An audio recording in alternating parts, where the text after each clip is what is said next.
اور ہم نے قوم عاد کی طرف ان کے بھائی ہود کو بھیجا.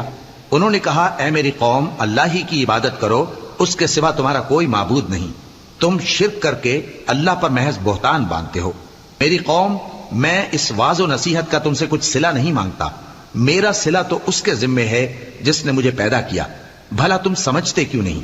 اور اے قوم اپنے پروردگار سے بخشش مانگو، پھر اس کے آگے توبہ کرو.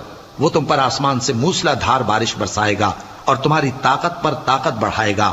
اور دیکھو گناہگار بن کر روگردانی نہ کرو. وہ بولے ہود تم ہمارے پاس کوئی دلیل ظاہر نہیں لائے، اور ہم صرف تمہارے کہنے سے نہ اپنے معبودوں کو چھوڑنے والے ہیں اور نہ تم پر ایمان لانے والے ہیں. ہم تو یہ سمجھتے ہیں کہ ہمارے کسی معبود نے تمہیں تکلیف پہنچا کر دیوانہ کر دیا ہے. انہوں نے کہا کہ میں اللہ کو گواہ کرتا ہوں اور تم بھی گواہ رہو کہ جن کو تم اللہ کا شریک بناتے ہو میں ان سے بیزار ہوں. یعنی جن کی اللہ کے